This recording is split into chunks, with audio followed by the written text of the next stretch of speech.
Hi, this is Katie. In today's video, I'm going to talk about what not to do when you're traveling solo. I've already made 2 of these videos over the last few weeks, and this is going to be the 3rd part of that little series. I have a lot to say about this topic. I've been traveling by myself on and off for 10 years, and so I have a lot to say about this topic. And so if you're interested in some of my suggestions about what not to do when you're traveling alone, I really hope that you're subscribed, and I hope that you keep watching. Okay, so I do have 2 other videos where I've talked about other stuff. I'll have them linked up here, but they're not in any like specific order, so you don't need to watch those first. You can watch this one first, doesn't really matter. This video is going to be more like how do I explain this?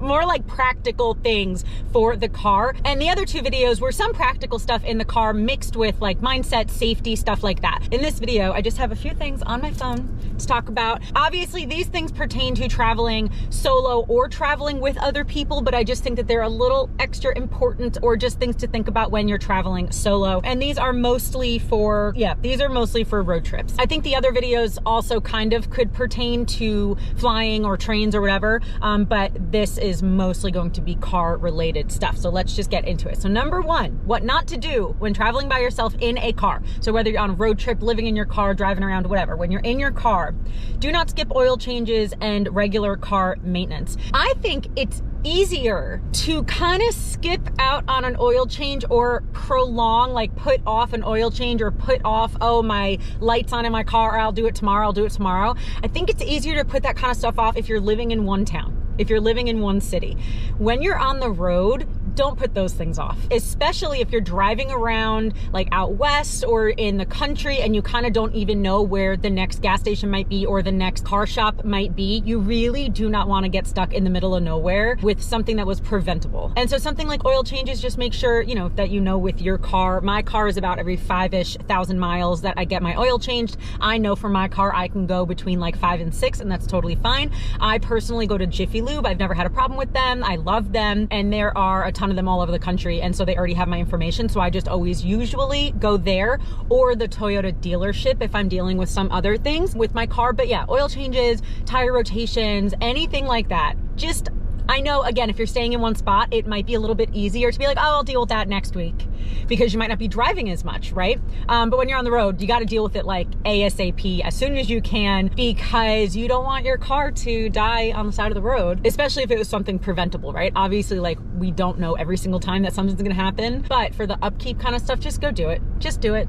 I know it's not the most fun thing in the world, but just go do it, okay? Even when you're in one spot, do it too. But when you're on the road, make sure that you do it as soon as you can. As soon as the light goes on, or as soon as you hear a weird noise, or your tires feel funny, just go to a Jiffy Lube, a dealership, a car shop, whatever. Okay, number 2, kind of in the same vein, is do not skip out on having roadside assistance. So I have my roadside assistance through my car insurance, but you can also get AAA. I think there's like a couple different types that you can get, but it's really necessary. Again, I think that this is also, obviously, if you're in one town, it might be helpful. And obviously this is helpful whether you're alone or whether you're traveling with other people. But I think roadside assistance is one of those things that, sure, you're not gonna need it all the time. You might not need it for years, but when you need it, it is very helpful to have. I have had to use my roadside assistance like 4 times since I've been traveling. And so it's really, really helpful, especially when you're traveling and you don't know someone else in the area, right? It also could be good to learn some stuff about your car, learn how to change a tire, knowing certain things like that, knowing how to put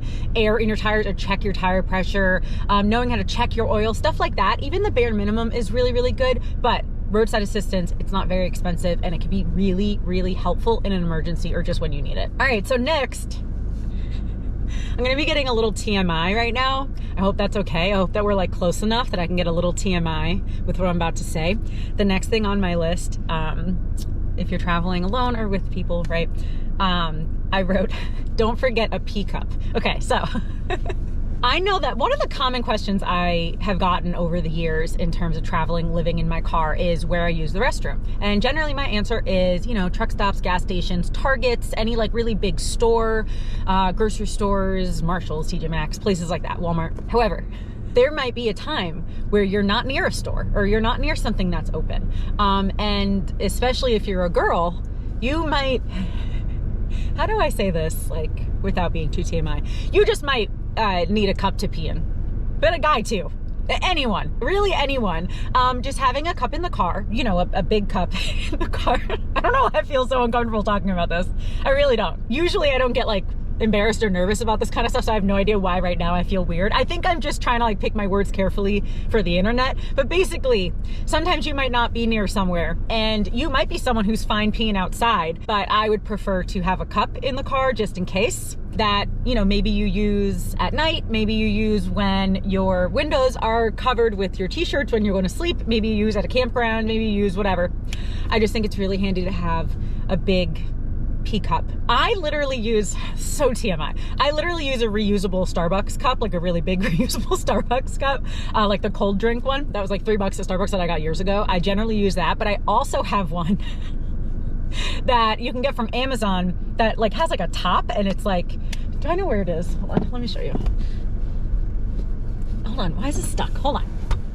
Oh, because my seat's down. Okay, so they also have ones like this that's like an accordion. And that also has a lid, and like that's pretty big area to use for your body. Anyway, have one of these in the car just in case. It really comes in handy, trust me. And especially one like this, doesn't take up too much room. And just, you know, if you get one that's like a Starbucks cup, just make sure that you separate that from the cups that you used to drink out of. So, cool. And make sure that you rinse them out and wash them and stuff. Okay, but anyway, it's just, I think it's important to have, and yes, for me, it has come in handy several times.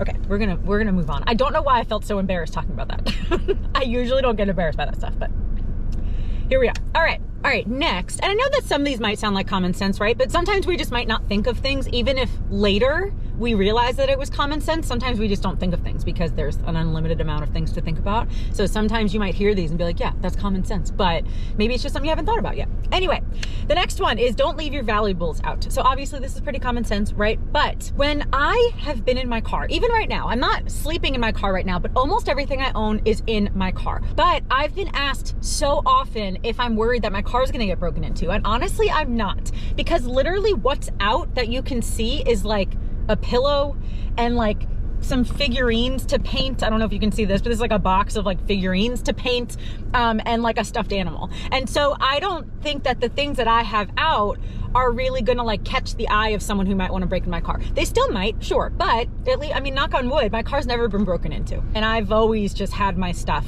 flown around. Flown around, is that the, you know what I mean? However, in terms of valuables, I don't really have a ton of valuables, but I hide them.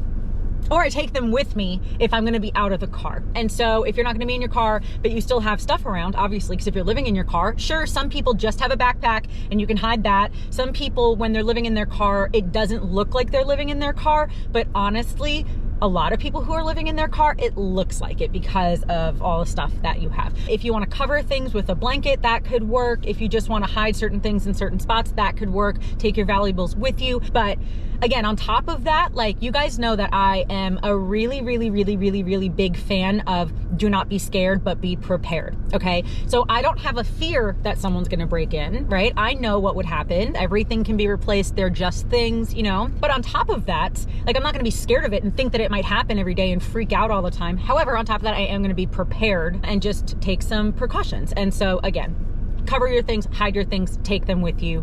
And also just maybe if you don't need to have valuables in the car, then maybe don't have a ton of them, you know, or put them like in a really secret little hiding spot. But honestly, it's just not really something that I've super worried about, except for just those few little things. Okay, this one super quick. Again, common sense, but sometimes we might not think about these things. Throw all your trash out every day, especially food. You do not want to leave open things of food or crumbs or whatever in the car. So if you're eating a sandwich and you did not finish the last bite, go throw that out. Do not leave that in the car. There are some things in the car that are open that I still have in the car. For example, like this bag of chips. They're not open right now, but I'm not gonna eat all this in one serving. So I would open this and then I would, like, it's loud, I know, secure it like as tightly as I can, put a clip on it, right?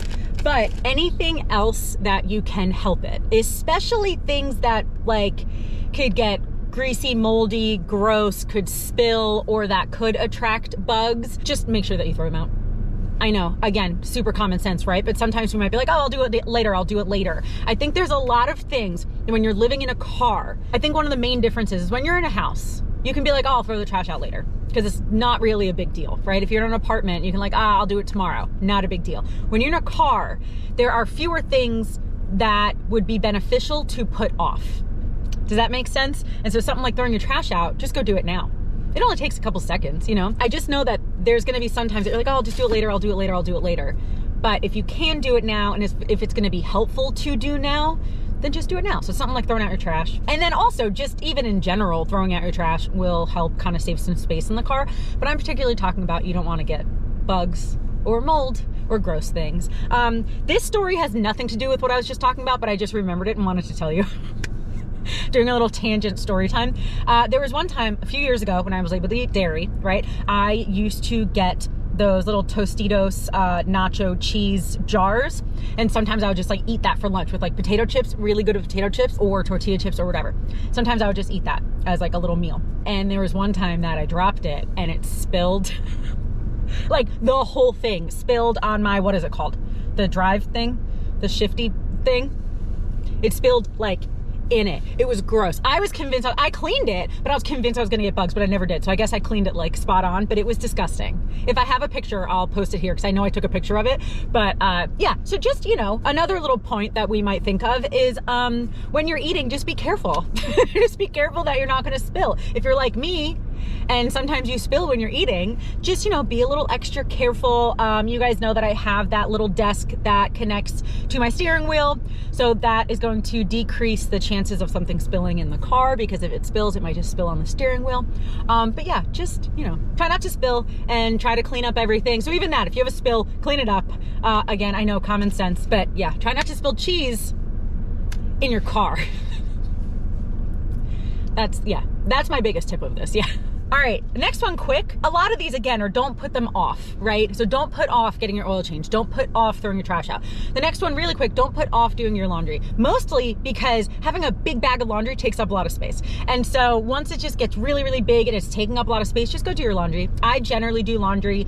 If I have a friend in the area, I will do laundry at a friend or family member's house sometimes, or I will just do it at a laundromat or a hotel. Every once in a while, I'll stay at hotels. Like 2 to 3 times a year, I might stay at a hotel and I'll do laundry there. But most of the time, yeah, you can just go to a laundromat. Super, super easy. But yeah, anything that takes up too much space, or that could be gross, or that could be dirty, or that could be dangerous, just try to get it done as quickly as possible.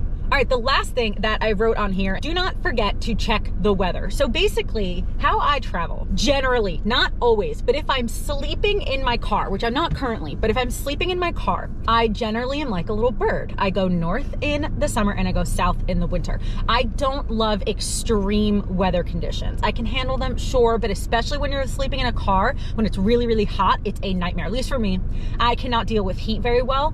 Honestly, if it's above 65, 67 degrees at night outside, for me personally, it gets too hot in the car. But the colder weather is, for me, a lot easier to sleep in the car. So even if at night it's gonna be like 40 degrees outside, it's still pretty comfortable in the car. I might have to put socks on and get a couple blankets, but it's still like I can handle it. The heat is way harder for me to handle. But anyway, so basically, if you're gonna be traveling, just check the weather first. If you're gonna be traveling and sleeping in a car, extra important to check the weather, right? If you're gonna be going anywhere, if you're gonna be going to Disney World with your family, staying at a hotel for 3 days, you're still gonna check the weather, right? But I just think that when you're living in a car, sleeping in a car, traveling in your car, it's just a little bit more important to check the weather, specifically for, you know, you might not wanna get stuck in a snowstorm, for example, or you might not wanna be where it's 90 degrees, for example. So just check the weather. And obviously some weather apps and stuff, they don't really go past a couple weeks, but just even have a general idea. Do you really want to go to southern Texas